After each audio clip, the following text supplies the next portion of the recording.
Assalamualaikum warahmatullahi wabarakatuh.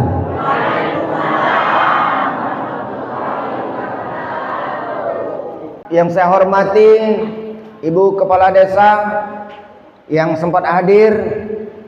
Mana Ibu Kepala Desa? Biasanya kepala di luar. Ini kepala di buri. Buntut rupanya.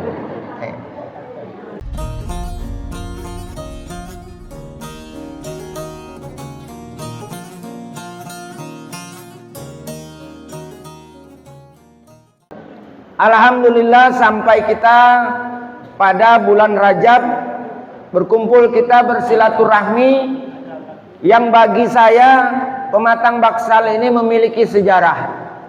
Orang tua saya dulu besak-besak di Sikelah. Kurang kenal di dusun ini namun Rus, Kiaji Rus. Nah inilah anaknya tuh. Bapak bilai berjual ikan di layu. Pondok kami bilai para Biro, Kampung Dua, Anang ada. Itulah. Masih ada cak tanah, nak bertegak situ masih pacak aku tuh. Para rumah beliau ya. Jadi bagi saya pulang kampung ini. Balik ke dusun dewek. Bapak-bapak, ibu-ibu yang dirahmati Allah Subhanahu wa taala. Kesempatan ini adalah kesempatan yang diberikan oleh Allah, anugerah nikmat yang tiada taranya bagi kita. Kita diberikan Allah kesempatan hadir, ikut dalam rangka hadir di dalam pelaksanaan Isra dan Mi'raj. Pelaksanaan Isra dan Mi'raj ini setiap tahun kita lakukan untuk mengingat, mengenang dan kembali kita mempelajari sejarah tentang Isra dan Mi'raj. Di dalam Al-Quran dibacakan ayatnya tadi oleh Qori. Subhanallazi asra bi 'abdihi lailam minal masjidil haram ilal masjidil aqsa allazi barakna haulahu linuriyahu min ayatina innahu huwas samiul basir. Shadaqallahul azim. Bapak-bapak, ibu-ibu yang dirahmati Allah Subhanahu wa taala. Ketika kita mengingatkan peristiwa Isra dan Mi'raj, maka kita akan membahas sejarah, juga hikmah di balik sejarah. Apa yang menjadi hikmahnya, apun yang ada terkandung di dalam peristiwa Isra dan Mi'raj. Ceramai kalau ku pakai bahasa Saka 3, kamu ngerti tak ada? Ngerti.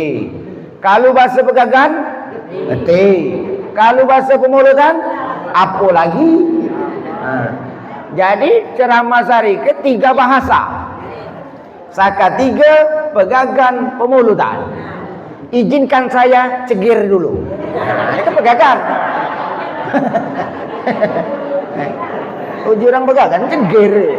Kamu nuju diri tegak. Mana? Tercegir.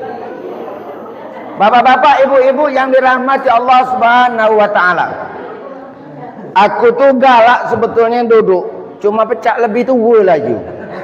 Pecak kakek-kakek ni kan kapan terduduk. Ngata kalau iya pecaknya ni. Masih kuat aku nak berdiri baik juga kan. Dan mohon maaf kamu yang di belakang aku. Ada. Yang penting suara dengar manura ni tak boleh bagus. Bapak-bapak, ibu-ibu yang dirahmati Allah Subhanahu wa taala. Subhanallazi asra bi 'abdihi lailam minal masjidil haram ilal masjidil aqsa.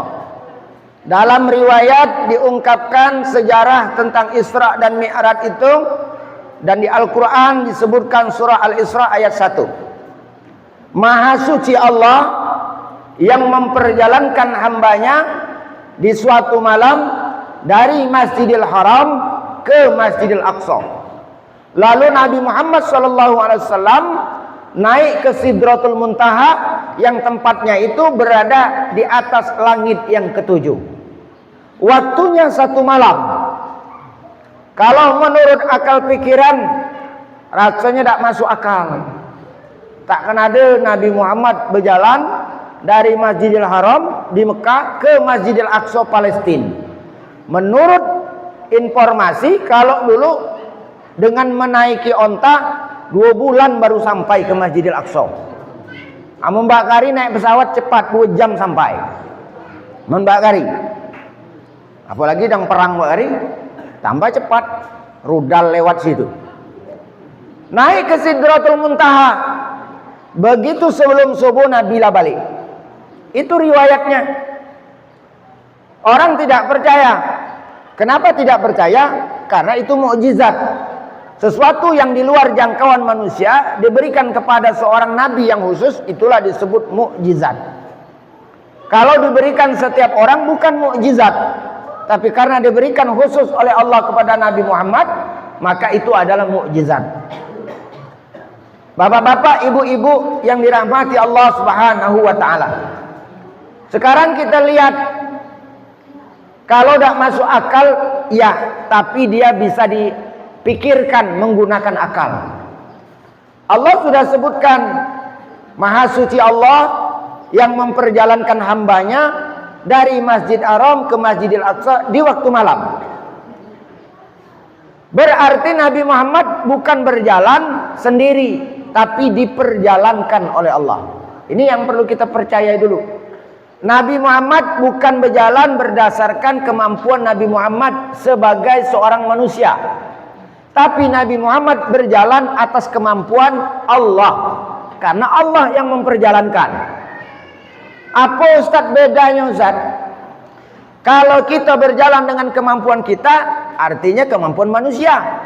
Tapi Nabi Muhammad berjalan bukan dengan kemampuan manusia, tapi kemampuan Allah yang ia lakukan. Contoh, pagi tadi kami berangkat dari Salatiga.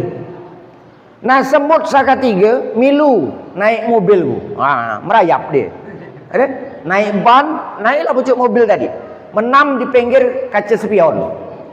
Berjalan kami dari Salatiga menuju Pemulutan Selatan, pas di Pematang Bangsal, berhenti.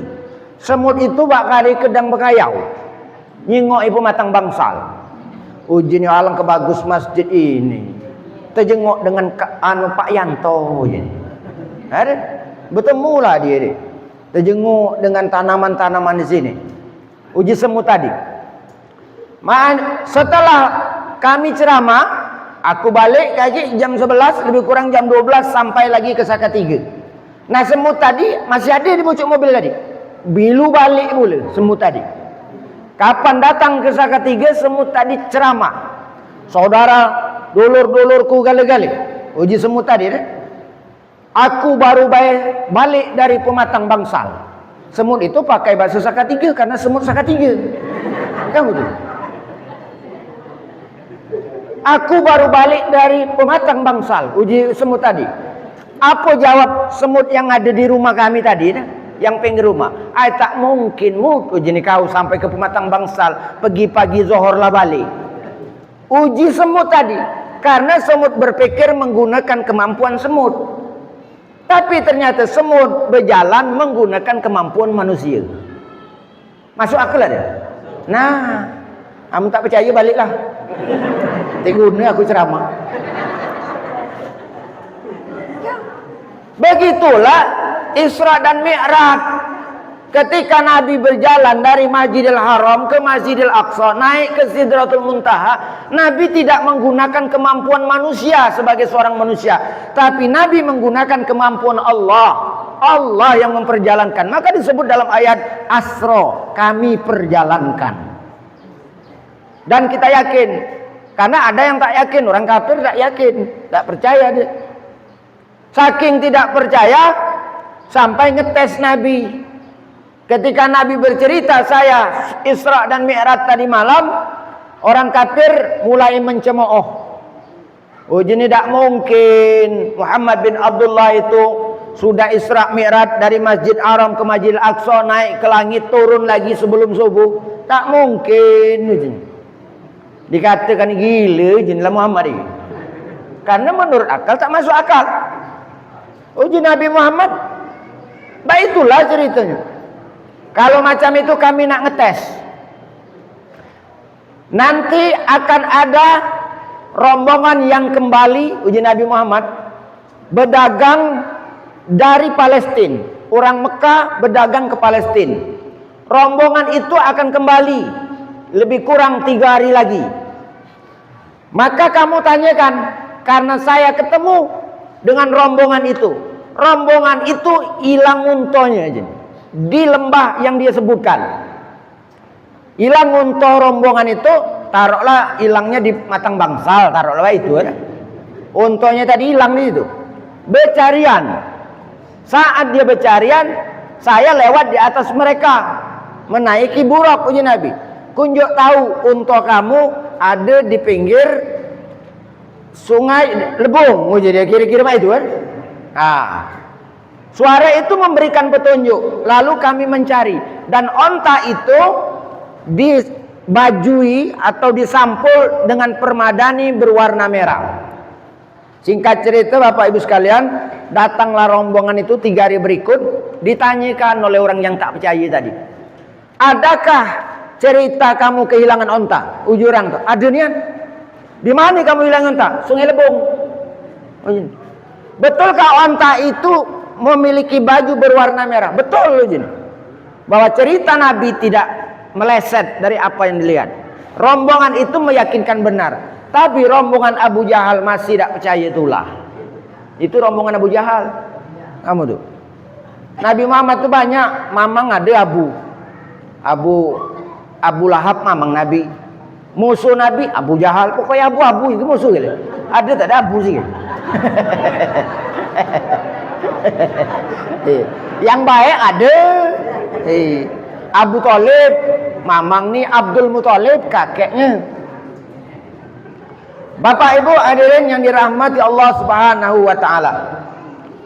Jadi cerita tentang Isra dan Mi'raj ini adalah mukjizat yang merupakan perjalanan di waktu malam. Nah, tubuh ini memperingatnya siang. Maka tubuh ini berjalan dari rumah ke masjid ini tidak disebut dengan Isra. Cuma lamun tubuh berjalan malam disebut bahasa Arab Isra. Nah, yang galak berjalan malam ini bapak-bapak ini, Bu. Iya dia ini. Hobi berjalan malam Isra bapak-bapak ini. Kapan sudah maghrib, sudah mayang isya, sudah makan, mulai nak Isra. Nah, ke pondokan, nyari pondokan, nyari kancing main gap. Kapan dar balik ditanya oleh orang rumah. Ngata dari mana kak kamu? Dari Isra. Lemak man Isra baik. Kapan ke rumah? Nak Mi'raj pula. Nak naik. Isra itu perjalanan dari bumi ke bumi. Kapan Mi'raj itu naik ke langit kan? Sudah Isra. Nak Mi'raj pula rupanya. Ini gawe bapak aja ya. Tak sudah oleh Isra baik rupanya.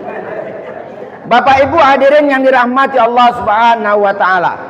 Itu secara bahasa. Isra itu perjalanan di waktu malam, perjalanan bumi. Kalau Mi'raj perjalanan di waktu malam naik. Itu disebut Mi'raj ke langit. Hadirin yang dirahmati Allah Subhanahu wa taala. Kalau kita sudah meyakini dari riwayat dan cerita ini, maka banyak cerita yang bisa kita ambil. Sebelum Nabi berangkat, situasi apa yang melatar belakangi Nabi Isra dan Mi'raj. Nabi Muhammad saat itu sedih, Bapak Ibu sekalian. Tahun itu disebut dengan Amul Huzni, tahun duka cita. Ngapun yantat Nabi Muhammad sedih? Yang pertama, tahun itu Nabi kematian mamang nih, Abu Thalib. Mati mengabuin. Ada mengabu di mana yang mabu? Mengabu ada mengabu. Meninggallah paman Nabi. Siapakah beliau? Beliau ini dekeng Nabi. Siapa yang mau mengganggu Nabi itu akan berhadapan dengan mamangnya ini, mengabu. Ika musuh kamu, ika ujang guys. Tidak ada yang berani mengganggu Nabi Muhammad. Meninggal pamannya Abu Thalib. Saat itu tak lama 2 bulan berikut meninggal Khadijah, istri tercinta yang mengikuti perjuangan Rasulullah, lahir batin taat kepada laki Khadijah ini, dengan Nabi Muhammad.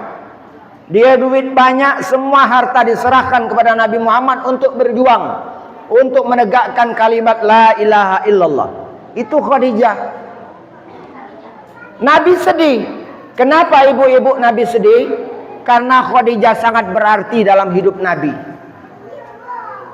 Walaupun dia masih hidup, walaupun lah mati, Nabi sedih ditinggal Khadijah. Karena Khadijah itu betul-betul bermakna dalam hidup. Cuma kalau kita nih kadang-kadang tak bersyukur. Kapanlah mati gaji baru. Ngatakan lemaknya mengkakak masih hidup. Oh, lemaknya katakan melaman bini masih hidup tadi. Memang itulah kalau kita nih. Dalam lagu dangdut kan ada tuh, kalau sudah tiada baru terasa. Nah, itu lagunya deh. Men masih ada diajak bebala. Nabi Khadijah itu adalah pasangan yang ideal dalam rumah tangga.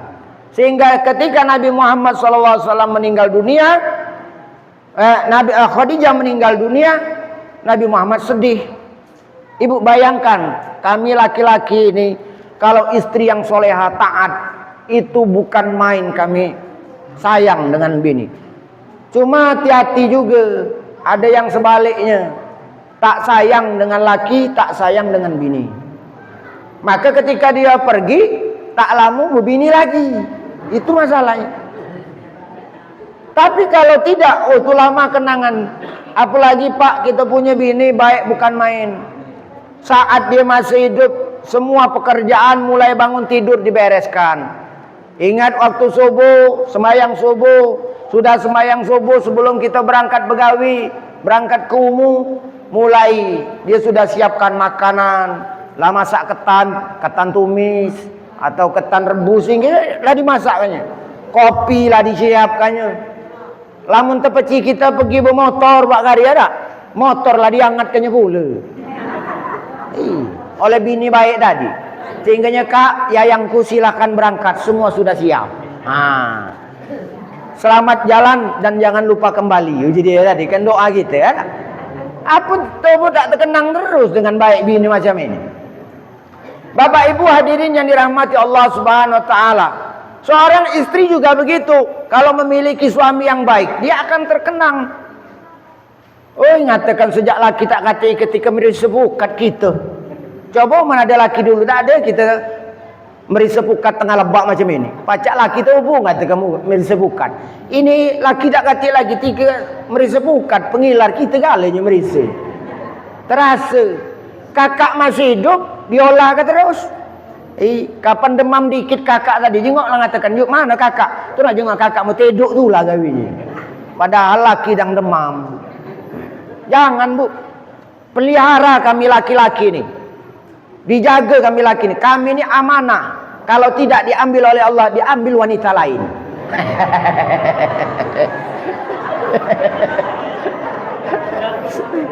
Nah, kena dijaga. Bapak Ibu hadirin yang dirahmati Allah Subhanahu wa taala. Kenapa Nabi Muhammad sedih? Khadijah berarti dalam hidup Nabi. Maka saat itu mamang meninggal, istri meninggal, tahun itu disebut Amul Huzni, tahun duka cita. Berada saat Nabi di malam setelah waktu Isya, Nabi berada di pinggiran Ka'bah, datang malaikat Jibril alaihissalam dengan malaikat Mikail, didampingi oleh malaikat yang lain yang berupa tunggangan Nabi Muhammad SAW. Itulah yang kita kenal dengan buruk. Buruk itu malaikat. Maka Nabi Muhammad SAW dijemput oleh malaikat Jibril atas perintah Allah. Jemput Muhammad untuk menghadap kepadaku. Maka Nabi Muhammad siap-siap. Sebelum berangkat Nabi Muhammad dipersiapkan. Sebelum berangkat menghadap Allah, Nabi Muhammad dipersiapkan. Apa persiapannya? Mensucikan lahir dan mensucikan batin. Dicuci dulu, dibelah dada Nabi Muhammad, dikeluarkan hatinya, dicuci dengan air zam-zam, lalu dimasukkan kembali dalam keadaan bersih, ditambahi ilmu, ditambahi hikmah, kebijaksanaan. Siap Nabi Muhammad menghadap Allah Subhanahu wa taala. Apa pelajarannya Bapak Ibu sekalian? Itulah pelajaran sebelum kita sholat, kita disuruh wudhu dulu, bersuci. Sebelum menghadap Allah, kita disuruh bersuci. Suci dari hadas besar, suci dari hadas kecil. Itu pelajaran yang pertama. Berarti tak penting. Penting. Tak bisa kita menghadap Allah sampai kepada Allah kalau kita belum bersuci. Suci lahir, suci batin. Suci lahir adalah wudu. Atau sebelum itu kita istinja, membersihkan dari najis-najis kita. Maka bapak-bapak, ibu-ibu, sebelum sembahyang hati-hati. Kita wuduk kita lah benar apa belum? Mandi kita lah benar apa belum? Berniat tak ada mandi. Kalau budak bujang, hati-hati, sudah berbini, baca doa, berdoa dah, mandi wajib. Pernah aku tanya, tak pernah belajar agama, ujuku kau baca berdoa, baca tak mengatakan, Pak mana berdoa mandi wajib? Uji ni, sengaja aku mandi wajib karena semalam mbak itu. Hai, ujuku tak usah sebut lagi, ini sebab itu. Pokoknya sengaja aku mandi wajib karena Allah Ta'ala. Jangan tak usah sebut sengaja aku mandi wajib karena semalam mbak itu. Itu bersuci, Pak. Kalau bersuci kita tidak sah, maka mandi wajib tidak sah, maka wuduk kita tidak sah untuk sholat. Tapi ada wuduk sah, tapi bukan untuk sholat. Wuduk sunnah untuk mandi. Jadi sebelum kita mandi wajib ada sunnah wuduknya. Tapi wuduk itu bukan wuduk untuk kita sholat, tapi wuduk sunnah mandi wajib. Jadi sebelum mandi wajib, kalau kamu nak ngambil sunatnya wuduk dulu. Tak mengatakan bak berwuduk. Kita mandi wajib belum? Sah dah wuduk. Sah wuduknya tapi untuk mandi wajib. Sama seperti mewudukkan mandi jenazah. Jadi mandi jenazah itu Bapak Ibu sekalian, nah sekaligus aku luruskan. Kita galak dulu mandikan jenazah itu wuduk terakhir, Pak. Terakhir mandikan. Sebenarnya wuduk itu sebelum mandikan. Baru kita mandikan. Setelah istinja, bahasa kita merdoni, mengeluarkan kotoran, kita wudukkan, baru mandi mayat. Itu yang benar urutannya. Cuma kita kadang-kadang mengurutkan sudah mandi baru diwudukkan. Dari mana dasarnya Ustaz? Nah ini dalilnya. Bahwa itu adalah wuduk untuk sunnah mandi, bukan wuduk untuk semayang. Amun orang mati wuduk semayang, kapan dia semayang? Dia mati. Kira-kira itu kamu. Nah, ingatkan pelajaran baru. Baru terdengar. Mon pelajaran lalamu. Bapak Ibu hadirin yang dirahmati Allah Subhanahu wa taala. Jadi mandi wajib ini harus benar. Tidak boleh tidak ada yang basah. Mulai dari kepala, dari ujung rambut sampai ujung kaki. Kalau sayang dengan rambut baru dibonding misalnya, tak dibasahkan tak sah mandi wajib. Ini yang ibu-ibu tak sah. Mengatakan sayang kan baru bonding 200.000. Tak sah. Kena cat ada cat bahari. Tak sah. Jadi hati-hati. Nah kemudian istinja. Istinja itu bahasa kita bercewok. Hati-hati Pak. Sepele menurut kita. Tapi kalau bercewok tak benar, apalagi tak bercewok. Apalagi tak bercewok. Taruhlah lamun mohon maaf, berak ada belakang. Jarang orang tak bercewok karena itu ganggu kita dewek. Yang neman itu mohon maaf keme tak bercewok. Masalahnya apa tak? Tak kati ayi. Kadang kala bukan masalah ada ayi tak kati ayi. Awak pucuk perahu. Keme ayi parak tanda bercewok. Ada lagi kira-kira. Awak pucuk perahu. Lamun ibu-ibu jarang. Aku percaya ibu-ibu pasti bercewok ibu-ibu. Cuma kami jantan nih kena yang galak tak bercewok tuh.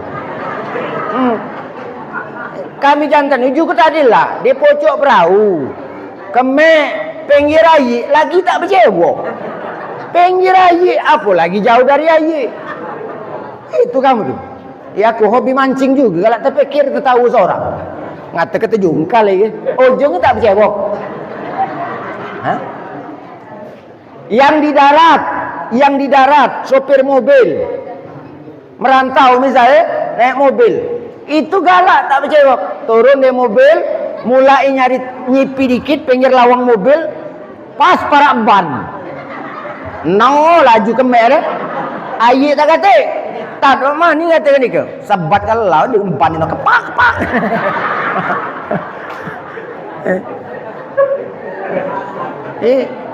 Tak bercewok. Coba kan misalnya di tisu ada tisu jadi di dalam hutan kita kemek tak kate ayi tak bertemu daun boleh Zat? Boleh, cuma hati-hati jangan daun kemadung. Kalau sudah bercewok dipolet kan tinggi daun kemadung gatal meronyang kena daun. Sepele Ustaz, masalah beristinja sepele, tapi diatur oleh agama kita.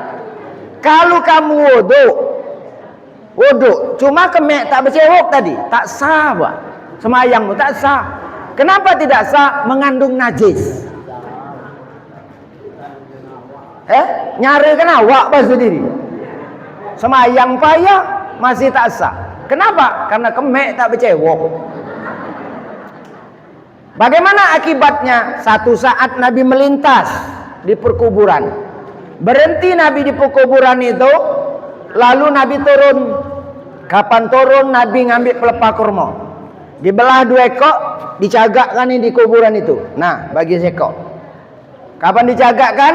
Sudah ditanya oleh sahabat, "Ya Rasulullah, ada apa kira-kira mbak kita berhenti? Kamu tadi ngambil pelepah kurma, kamu cagakkan di sike sekok. Di 2 ekor kuburan." Uji Nabi Muhammad SAW dalam hadis itu, kuburan yang pertama dan yang kedua ini sedang disiksa di alam kubur. Apa salah nih ya Rasul? Uji sahabat bertanya. Salah yang pertama itu galak mengadu domba. Jadi galak ngadu domba. Orang baik-baik diadu domba bebalah. Apalagi musim pilkada, musim pemilu ini. Jadi jangan nemannya ngadu domba. Ngata ke cucu yang itu sehingga akhir berbala. Ngata ke mertua mau lagi ke situ. Ujungnya mertua dengan mantu berbala. Oleh gara-gara kita. Tak usahlah kalau soal pemilu, pilkada, nggak usah berbala. Kepengen nyocok yang kita anggap benar, cari yang benar, cucu. Jangan gara-gara beda pilihan ribut. Kalau yang datang itu yang minta cucu tuh, itulah model nih. Dia datang mau baju, mau kelender. Dia maju tuh butuh sender. Kamu tuh. Dia maju tuh butuh sender. Mas itu bubu bala, dia ladas jadi DPR. Jadi tidak usahlah. Itu urusan dunia. Kalau senang diam-diam baik, tak senang diam-diam baik. Awak juru kampanye bukan? Nah itu ya. Bapak Ibu hadirin yang dirahmati Allah Subhanahu wa taala. Cuma pikirkan, oh ini yang baik, oh ini yang tidak baik. Kita milih yang baik. Cuma nak ribut-ribut tidak usah. Nah, yang ini yang galak ngadu domba. Yang sekoknya Nabi. Nah, yang sekok itu Nabi galak kemek tak bercewok. Uji kita sepele, Pak. Sepele dosa. Kemek tak bercewok. Aku fokuskan ke kemek, memberak jarang rasa tak bercewok. Rasa tak masuk akal tak bercewok. Iya, kepet ada bahasa Jerman ni. Iya, dia dewek kemampuan kan. Cuma lamun kemek mungkin wajar. Ternyata jadi masalah di alam kubur. Uji Nabi nyengik ke galak kemek tak bercewok. Oh, taruhlah disiksa gara-gara kemek tak bercewok. Nah, Bapak Ibu sekalian, perbuatan Nabi inilah yang akhirnya jadi sandaran kita kalau datang ke kuburan, ngambil pelepah kayu kan, daun kayu lepakkan situ. Ditanya apa? Ya Rasulullah, selagi daun itu berwarna hijau sampai dia kering, doa itu seolah-olah masih melantun. Ya Allah ampunilah dia. Ya Allah ampunilah dia. Itu lambang nih. Jadi pelepah tadi sampai dia kering itu berdoa. No, doa yang Nabi Muhammad tadi sampaikan sampai dia kering. Oleh orang kita, kepintaran gini ngatakan supaya tak kering-kering tanamkan bayi kepalangan. Maka dia nanam di pucuk kuburan. Keladi ditanam. Lamun bakari keladi. Lamun musim kembang dulu ada bayang nanamkan janda bolong. Ada kembang janda bolong dulu kan. Nah, Bapak Ibu hadirin yang dirahmati Allah Subhanahu wa taala. Nah, ini riwayat dalam hadis yang menceritakan bahwa persoalan istinja ini penting. Ya, ngurus istinja lah nak jam belah lewat sudah. Begoyor baik gitu deh. Ya lemak begoyor baik. Aku bercucuk terus, kamu ada bolu, kamu sambar. Aus minum. No, yang buci itu sambil ngudut mula. Air terbos pinggir awak tu. Yang penat konjurkan kaki. Diri kita keringat bercucuk. Tapi tak apalah, memang giliran kita hari. Nah, ada kopi ya. Ikalah menuju kek buah bila terti. Aku nak duduk. Malah berdiri. Bapak Ibu hadirin yang dirahmati Allah Subhanahu wa taala.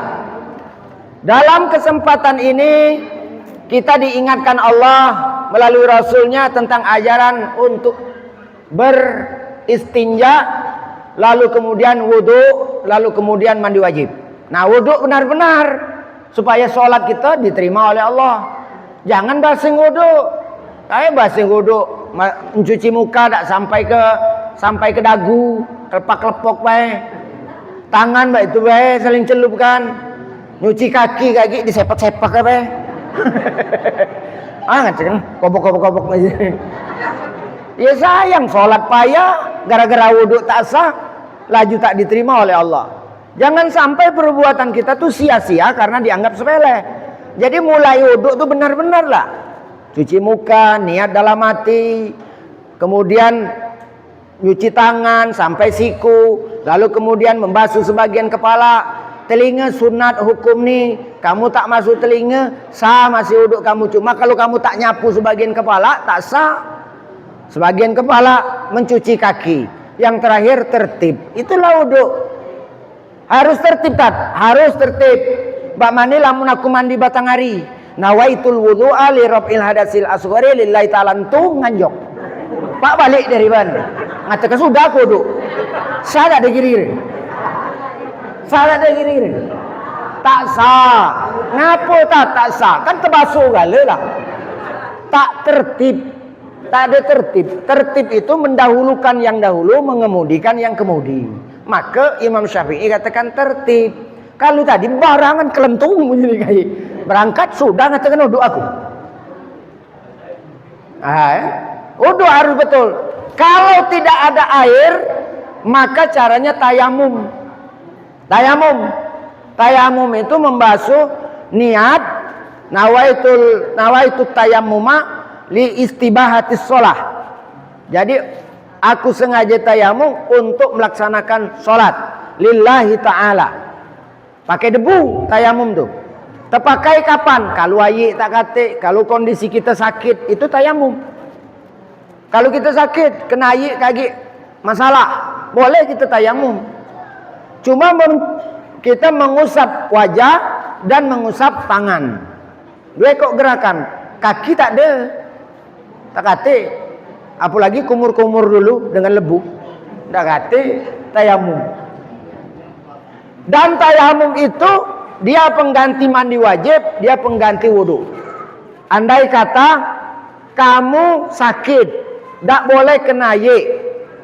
Lalu kemudian mohon maaf, malam itu yang jantan itu mimpi basah. Nak mandi wajib, tak boleh kena air. Maka cukup tayamum, karena tayamum itu mengganti mandi wajib dan dia mengganti wudu kita. Jadi tak usah nak mandi wajib mengatakan aku belum mandi wajib tak. No, berputar di tengah laman. Di teras mengatakan aku dang mandi wajib cuma tayamum. Enggak kati. Jadi tayamum itu menggantikan wudu, dia menggantikan mandi wajib. Bapak Ibu hadirin yang dirahmati Allah Subhanahu wa taala. Tayamum sudah, wudu bagus, insyaallah diterima oleh Allah Subhanahu wa taala. Maka sholat kita diawali dengan perbuatan yang dibenarkan syarat. Waktu benar masuk. Jangan sholat di luar waktu, karena waktu menentukan sah dan tidaknya. Disebutkan dalam Al-Quran, aqimis sholat liduluki syamsi ila ghasyakil laili wa qur'an al-fajri. Inna qur'an al-fajri kana mashhuda. Disebutkan dalam Al-Quran ada 3 waktu sholat kita itu yang diberikan oleh Allah pada saat Isra Mi'raj Nabi Muhammad SAW. Pertama, sholat itu dimulai waktu zawal. Tergelincirnya matahari. Zuhur itu tergelincir matahari. Maknanya lamun dak kata jam. Diajarkan dalam Al-Quran, waktu dia tergelincir adalah ketika matahari berada di sebelah barat. Ini kiblat jelas, berarti barat situ. Jam dak kata. Kita di pondok tengah lebak, ayik dalam, matahari bersinar. Manalah kiblat? Cari matahari. Kapan matahari terbit belah situ timur, berarti belah situ barat. Nah, kiblat di mana? Mencong dikit ke kanan. 299 derajat. Maka itulah kiblat. Dapat kiblat. Sekarang waktu. Nyari waktu. Kapan nyari waktu? Matahari terbit di timur sebelah situ, dia naik. Kapan di atas kepala? Hari jam 12 kira-kira di atas kepala. Kalau dia lewat mulai tergelincir ke barat, maka bayangan kita berada di samping kita dan itu di sebelah timur. Masuklah waktu zuhur. Kalau ada unjar tengah lebak, jengoklah unjar itu. Ampan tegak, belum ada bayangan ke sebelah timur nih, berarti zuhur belum masuk. Apalagi bayangan di sebelah barat, berarti dia masih condong. Tapi kalau dia sudah bayangan di sebelah timur, berarti matahari lah condong ke barat. Masuklah waktu zuhur. Gampang itu. Jam tak ketik kan? Lalu kemudian asar Ustaz. Kalau waktu asar, bayangan itu lebih panjang dari bentuk aslinya. Misalnya panjangnya semeter, kita tegakkan tiang tadi. Kalau kita gulingkan, dia semeter seperempat, berarti masuk waktu asar. Apabila bayangan melebihi dari benda aslinya, masuklah waktu asar. Waktu maghrib kan? Waktu maghrib adalah terbenamnya matahari di ufuk barat. Kapan dia terbenam?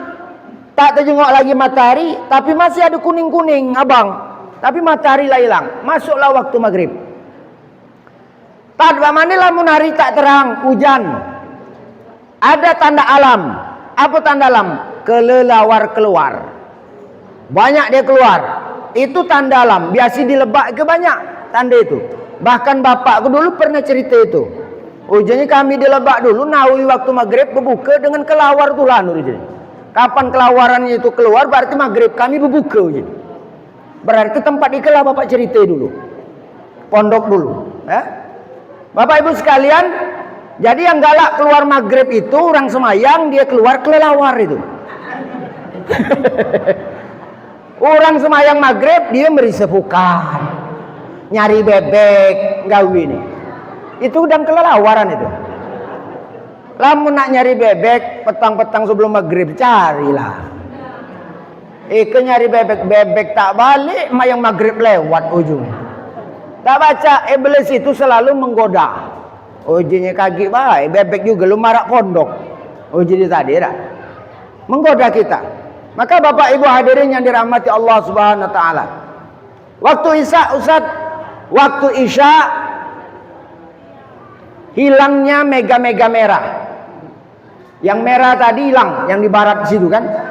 Gelap malam masuk waktu Isya. Subuh mana Ustaz? Subuh itu adalah apabila terbitnya fajar. Tapi ada dua fajar. Pertama fajar kazib, kedua fajar kizib. Fajar sodik dan fajar sidik. Fajar kazib, fajar sidik. Fajar kazib itu bohong namanya. Lebih kurang kalau dijamkan jam 3. Jam 2 sampai jam 3. Itu sudah ada fajar, sudah ada sinar. Tapi sinar itu bukan sinar matahari. Ketahuilah Bapak Ibu sekalian, sinar itu adalah sinar malaikat yang turun. Maka ayam biasanya jam 2 berkokok. Jam 2. Kapan jam 2 itu malaikat turun. Kapan jam 12 itu berarti Yang turun bukan malaikat, tapi juari nak maling ayam itulah. Itu yang lu. Kapan jam? Petang-petang ayam bukukuk ngata ke juari masuk. Itu bahasa orang lama. Ada? Juari masuk. Tapi kalau jam 2 ayam berkokok itu malaikat turun. Ayatnya tadi, wa minal laili fatahajjad bihi nafilatan lak asa ayyab'ataka rabbuka maqaman mahmuda. Itu ayatnya. Dan dari sebagian malam kamu bertahajudlah. Dan di waktu itu disaksikan oleh para malaikat. Inna Qur'ana fajri kana mashhuda. Sesungguhnya di waktu fajar itu disaksikan para malaikat. Turun malaikat, Pak Bu.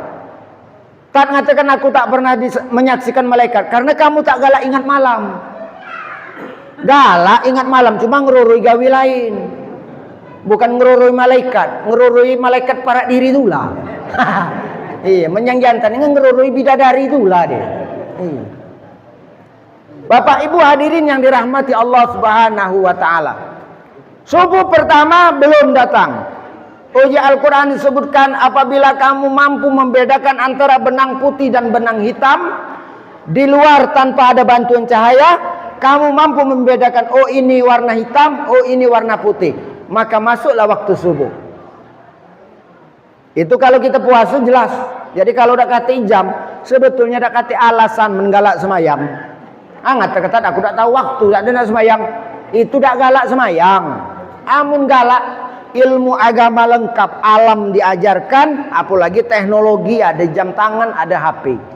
Amun dak galak semayang, jam tangan lengkap, HP berbunyi terus, tidur ngorok terus. Itu dak galak. Cuma lamun galak banyak cara untuk mencari kepastian hukum. Ngadap kiblat yang benar, syarat sah sembahyang.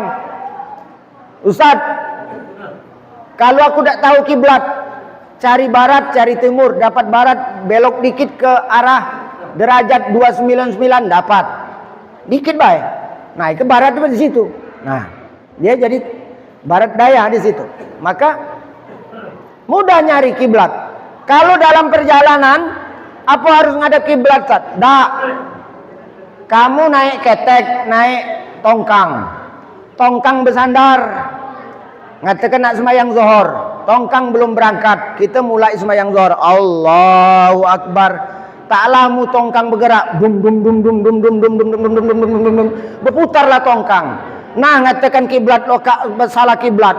Empat kamu putar pula. Nah. Milu tongkang. Tak usah. Biarlah tongkang berputar. Kamu semayang baik. Ke tongkang berputar kamu milu pula berputar. Fawalli wajhaka ila syatrul masjidil haram. Hadapkanlah kamu ke Masjidil Haram. Kemanapun kamu menghadap kalau kita tak tahu, maka sah sholat kita. Karena hakikatnya kita bukan menghadap kepada Ka'bah, tapi menghadap kepada Allah Subhanahu wa taala. Ka'bah itu adalah wujud nyata. Ketika kita tidak ketemu, kita menghadap Allah hakikatnya. Kemanapun kita menghadap, kita sudah menghadap Allah Subhanahu wa taala. Cuma tak pacak juga kita nak sebasingnya.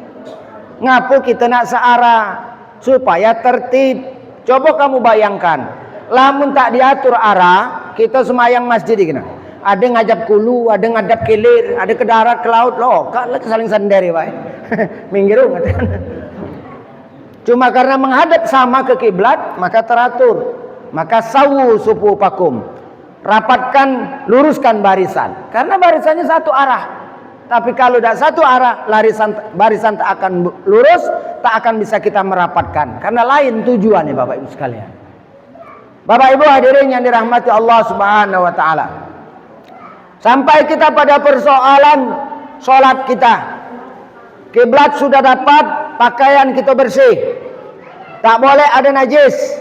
Mbak Manitat, kalau seandainya najis datang saat sholat, apakah sah sholat saya? Kalau najisnya datang saat sholat, sah sholatnya. Tapi kalau sebelum kamu sholat lah tahu ada najis, kamu bawa sholat, tak sah semayangnya. Contoh, Kamu lah tahu lah mana ada tai ayam di sewet kamu. Kamu pakai untuk sholat, Allahu Akbar, meringun kamu tai ayam tadi. Tak sah. Tapi saat kamu sholat, Allahu Akbar, pas rakaat kedua, pok berak cecak, tempel juga, loyak pula. Tai cecak tadi loyak pula. Lamun dia kering kan lemak mentel tap itu kan. Maloyak itu dihapus lekat, tambah lekat deh. Apakah sholat kita sah? Sah. Karena najisnya datang saat kita sholat, bukan kita bawa sebelum sholat. Teruskan sholat, ya, sholat. Jadi itu ilmu. Maka hari ini saya sebetulnya karena kan oleh-oleh dari Isra Mi'raj itu sholat, maka kita nak menari semayang ini. Karena sholat ini amal yang pertama kali dipertanyakan di akhirat. Awwalu ma yuhasabu yaumul qiyamah as-sholat. Kalau sholatnya bagus, maka bagus kalau yang lain. Tapi kalau sholatnya tidak bagus, yang lain dipertanyakan. Maka kita harus benarkan. Boleh jadi kita selama ini kan lah semayang, cuma tidak tahu mana semayang yang benar, apa yang salah. Kaki kalau ada waktu kamu boleh bertanya.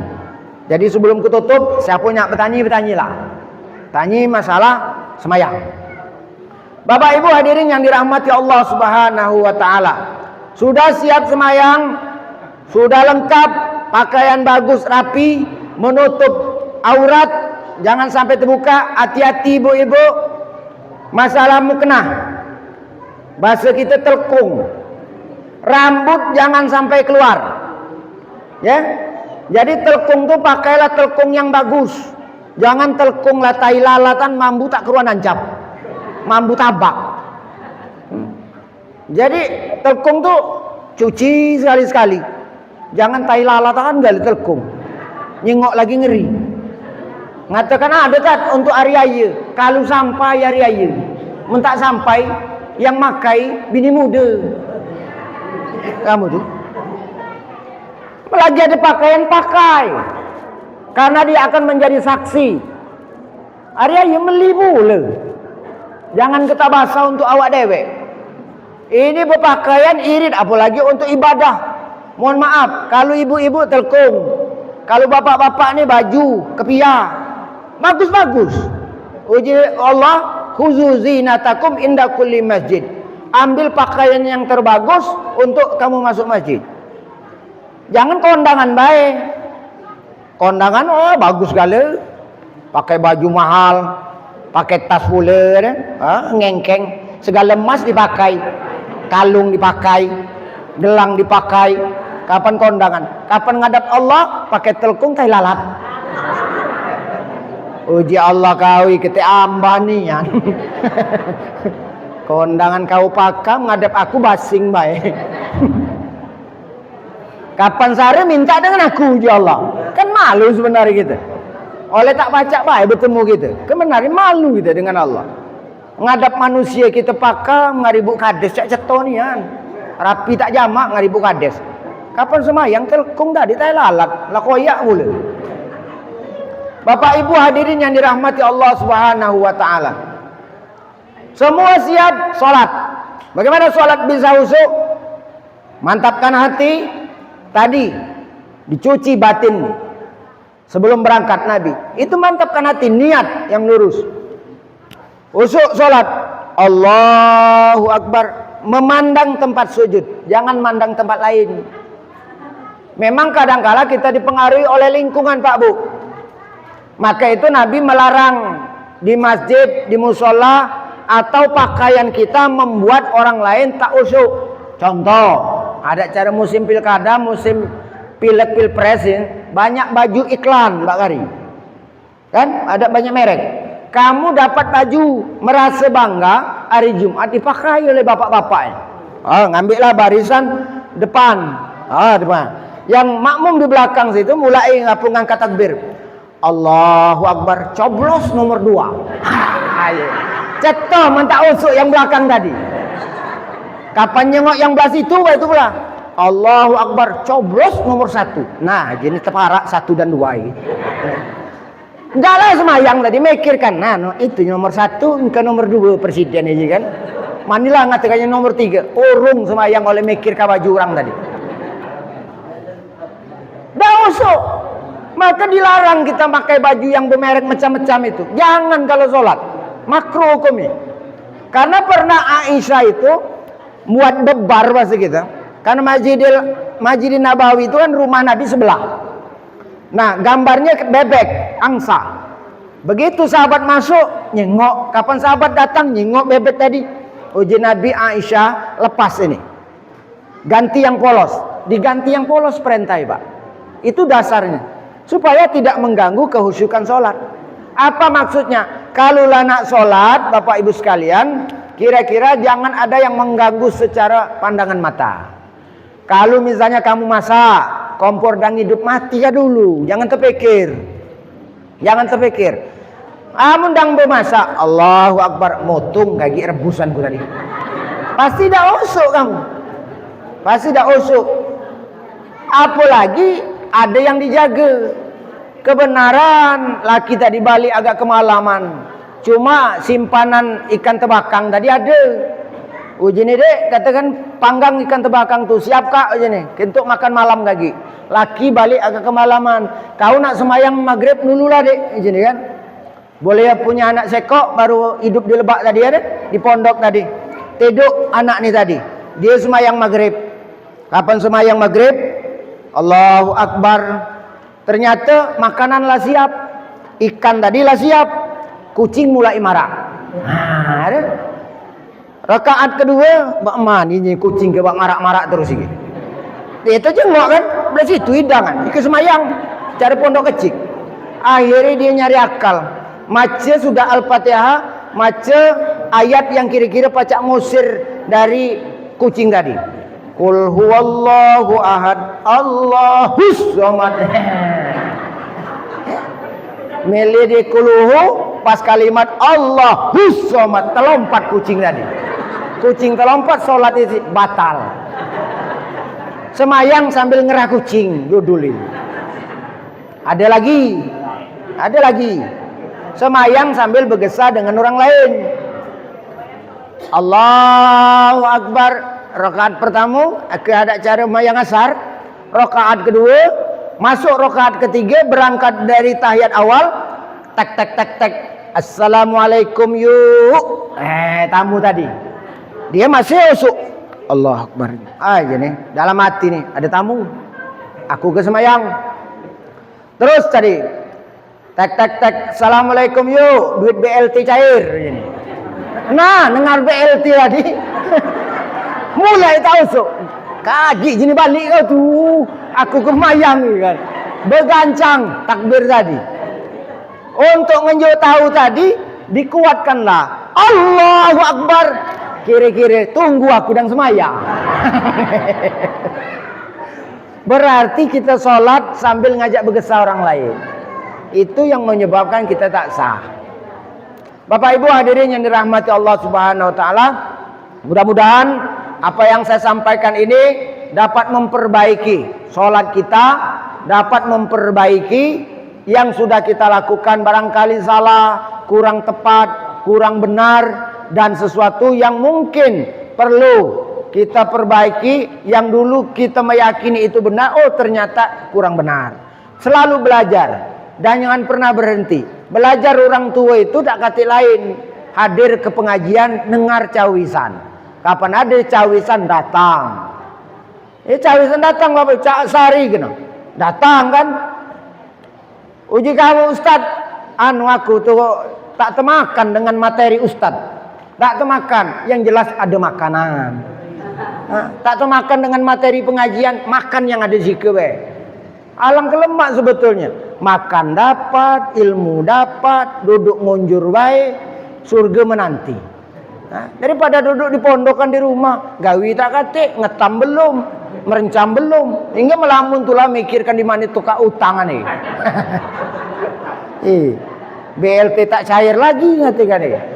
Jangan teman, ujungnya stres. Lemak lamun cukup oleh stroke, kalau sepusok. Demikian, terima kasih atas segala perhatian. Mohon maaf atas khilaf dan salah. Akhirul kalam, billahi taufiq wal hidayah. Wassalamualaikum warahmatullahi wabarakatuh.